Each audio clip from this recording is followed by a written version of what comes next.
Adam Jordan stood in the upstairs hall of the huge Victorian parsonage.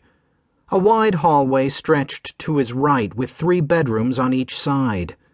At the end of the hallway, a stairway led up to a finished attic. He turned in the other direction and started down the curving stairs, his shoes clicking across the hardwood floors. The sound echoed through the 3-story house, an enormous space for one man. "Hey, Pops! Janie and I are leaving for school," Hector shouted. But he no longer lived here alone. 6 months ago, Hector Firestone and his younger sister Janie had joined him when they were left homeless. "Bye, guys. Have a good day." Adam watched them head off before he left the parsonage, Chewy panting by his side. For a moment he paused on the porch to look around. To the north stood the stately church he served. From here he could see only the parking lot and the back entrances, but on the front and facing the highway, tall white pillars stood out against the red brick. On the other side of the parsonage sat the house of his neighbors, Wida and George Kowalski, and their 2 young daughters. As he breathed in the clean, warm air, he noticed a partially masticated backpack under the swing on the porch. He glared down at Chewy, the enormous, ugly, and affectionate creature who had arrived with Janie. Chewy smiled back at him. "Bad boy," Adam said. Chewy's tail went into overdrive. Adam often wondered why the dog didn't ascend and hover like a helicopter with all that spin. "Bad dog," he repeated, which caused Chewy to perform pirouettes on his back legs. Adam didn't have time right now to investigate or return the item to its owner. Since the habit had started a month earlier, Chewy brought home backpacks and sweaters and hoodies and water bottles, anything he found. Adam tried to keep the dog inside, but Chewy was an escape artist who zoomed through the front door whenever someone didn't watch carefully.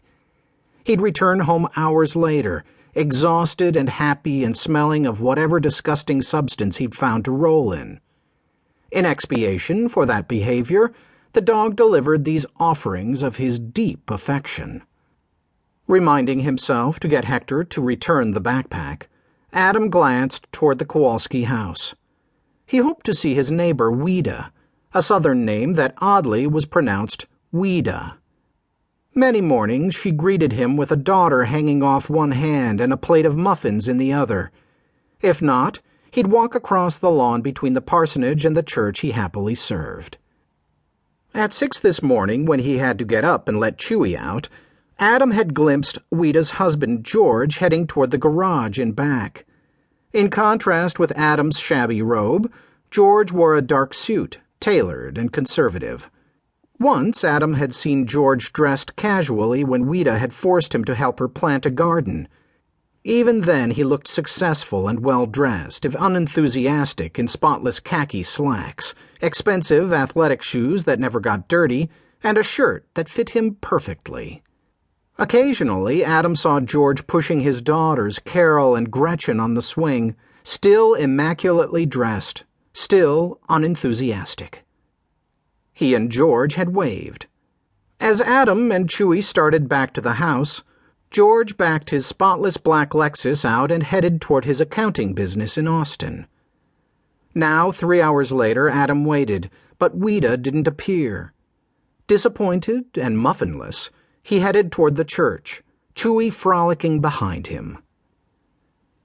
Running late as usual, Wida set Gretchen on a kitchen chair and tied the little girl's shoes.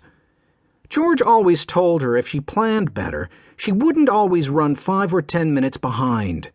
She agreed in principle, but Carol and Gretchen, their young daughters, never stuck to a schedule, possibly because they couldn't tell time, all of which left Wida attempting to catch up all day long. This morning Carol couldn't find her favorite socks, which turned up inexplicably in the bathtub. George would have told Carol to choose another pair of socks. He didn't understand that forcing Carol to choose another pair would upset her and make her even slower. Then, after Wida and Gretchen had walked Carol to preschool, Gretchen, well, it seemed to be one thing after another. When she finished tying the shoes, Ouida picked up the plate of apple cinnamon scones.